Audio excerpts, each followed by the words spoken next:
Raoult law ये क्या होता है?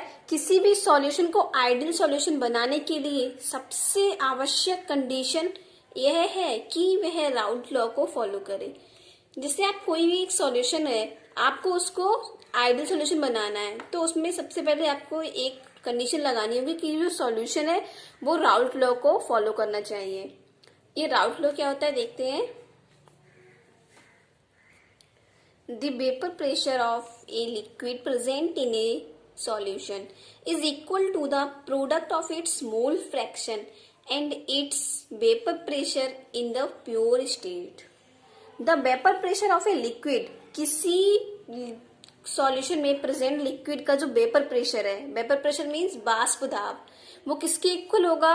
Product of its mole fraction, इसके जो सॉल्यूशन है इसके मोल fraction and its vapour pressure in pure state, और इसके प्योर स्टेट में इसके वेपर प्रेशर के प्रोडक्ट के इक्वल होगा। तो इसी को क्या कहते हैं? राउल्ट लॉ कहते हैं।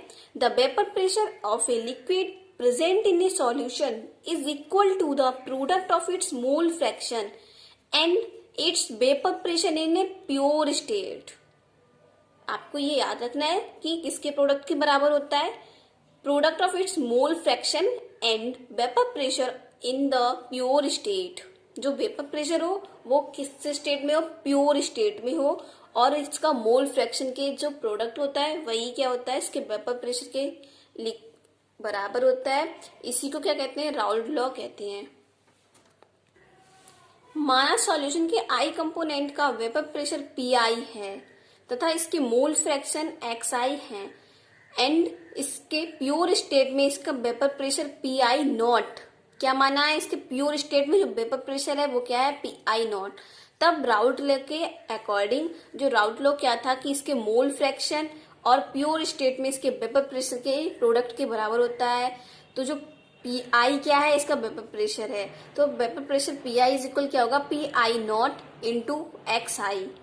तो ये एकदम सिंपल है कि जो इसका वेपर प्रेशर होता है वो इसके मोल फ्रैक्शन एंड प्योर स्टेट में प्रेजेंट वेपर प्रेशर के प्रोडक्ट के इक्वल होता है। तो ये राउल्ट लॉ एकदम सिंपल लैंग्वेज में आप समझ जाएं कि वेपर प्रेशर क्या होता है। किसी लिक्विड का जो वेपर प्रेशर होता है वो इसके जो सॉल्यूशन है उसके मोल फ्रैक्शन एंड प्योर स्टेट में उसके वेपर प्रेशर के मल्टीप्लाई के इक्वल होता है। यह समीकरण राउल्ट लॉ के मैथमेटिकल फॉर्म को बताती है। जो ये इक्वेशन है वो राउल्ट लॉ के मैथमेटिकल फॉर्म को बताती है। माना किसी लिक्विड स्टेट का होमोजीनियस मिक्सचर किसी बंद बर्तन में किसी पर्टिकुलर टाइम पर वेपर प्रेशर के साथ इक्विलिब्रियम में है, तब ये सिस्टम टू फेज में होंगे।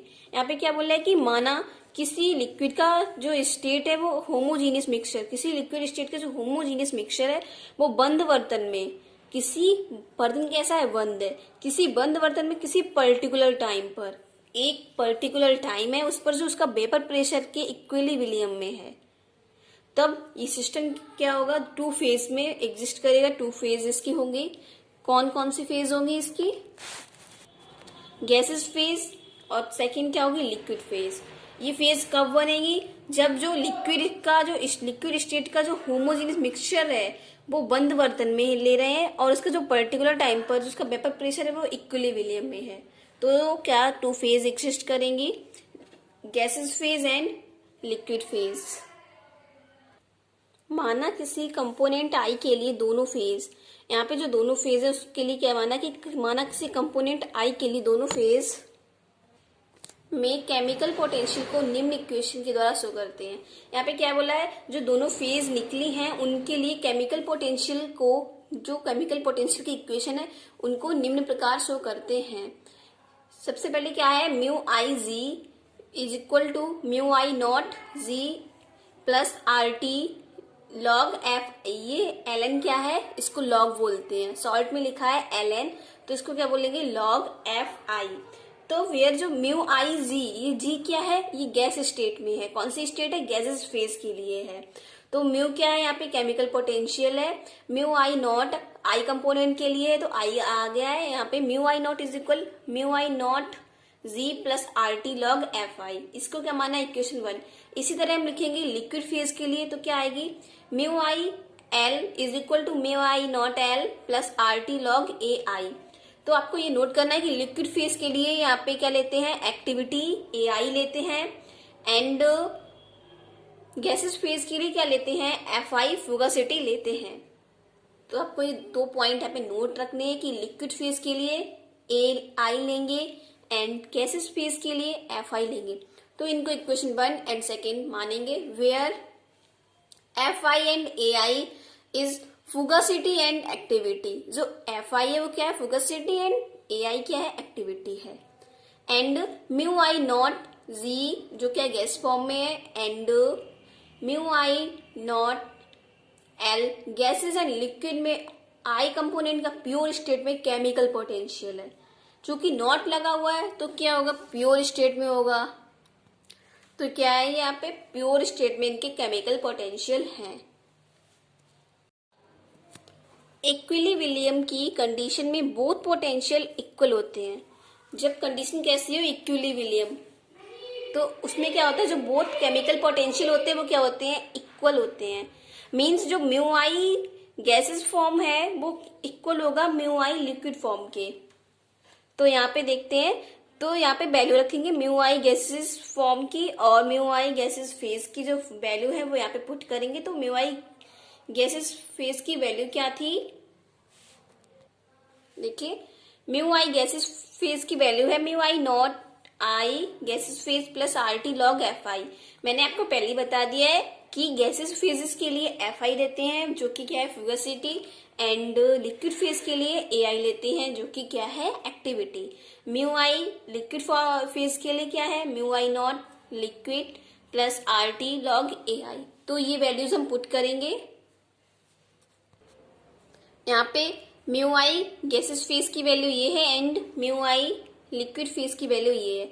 अब यहाँ से क्या करेंगे, जो R T log A I है इसको इस साइड पे लेके आएंगे, and mu I gases phase है उसको यहाँ पे लेकर आएंगे। तो क्या हो जाएगा, R T log F I minus R T log A I. क्योंकि यहाँ पे पॉजिटिव साइन है तो दूसरी साइड जाता है तो साइन चेंज हो जाते हैं, तो नेगेटिव हो गया, is equal to mu I not L base I, and यहाँ से जो म्यू आई नॉट गैसेस फेज यहाँ पे जो आई है इसका केमिकल पोटेंशियल वो क्या हो जाएगा, नेगेटिव हो जाएगा।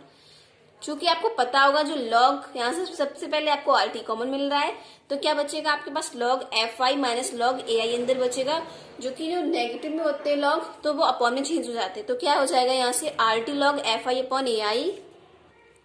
तो ये एफ आई ऊपर इसलिए आया यहाँ पे क्योंकि जो एफ आई है वो पॉजिटिव है एंड ए आई नेगेटिव है।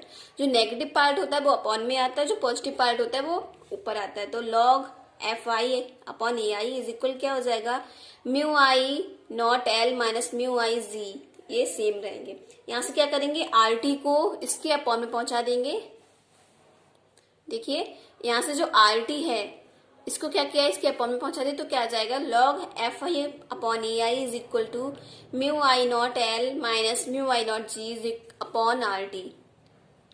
नेक्स्ट क्या करेंगे, जो लॉग है इसको जो दूसरी साइड भेजते हैं, तो जो दूसरी साइड होता है वो क्या हो जाता है, उसकी पावर बन जाती है किसकी, ई की पावर में कन्वर्ट हो जाता है। तो यहाँ से जब लॉग को दूसरी साइड ट्रांसफर किया है तो क्या आ गया है, f I upon A I is equal आया है ई की पावर म्यू आई नॉट माइनस म्यू आई जी अपॉन आर टी। ये आपको यहाँ पे नोट पॉइंट कर लेना है ये कि जब लॉग एक साइड से दूसरी साइड जाता है तो क्या जो दूसरी साइड होता है वो ई की पावर में कन्वर्ट हो जाता है। यहाँ पे mu I naught L minus mu I not g upon R T था, तो ये किसकी पावर में चेंज हो गया, ई की पावर।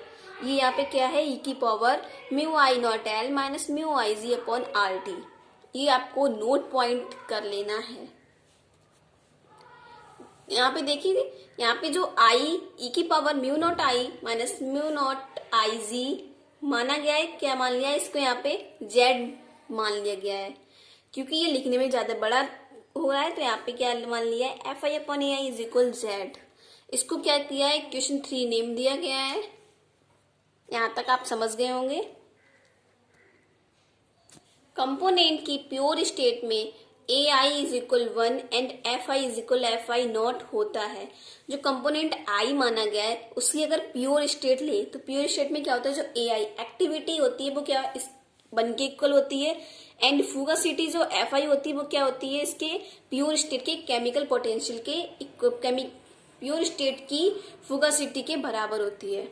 तो यहाँ पे आपको नोट कर लेना है कि जो कंपोनेंट है उसके प्योर स्टेट के लिए A I is equal 1 and F I is equal F I not, आपको दिख रहा होगा एफ आई नॉट होता है। सो जो इक्वेशन 3 थी उसमें वैल्यूज पुट करेंगे तो क्या आ जाएगा, एफ आई अपॉन ए की जगह पे बना जाएगा ए आई नॉट की जगह पे, तो इज इक्वल जेड। यहाँ से क्या मिला आपको, Z is equal F I not मिला। तो Z is equal F I not equation 3 में पुट करेंगे। जेड की वैल्यूज इक्वेशन 3 में पुट करने पर आपको क्या मिलेगा, F I upon A I is equal F I not. क्या मिला आपको, F I upon A I is equal A I not. चूंकि यहाँ से ए आई की वैल्यू निकालेंगे तो क्या आएगी, A I is equal F I upon F I not. तो ये आपकी क्या है, एक्टिविटी आ गई। तो ये क्या है, राउल्ट्स लॉ, आपको समझ आ गया होगा। बस इसमें 2-3 पॉइंट्स थे जो नोट करने थे आपको। लॉग का अगर आपको मालूम नहीं था तो आप नोट कर ले इसको। Thank you for watching.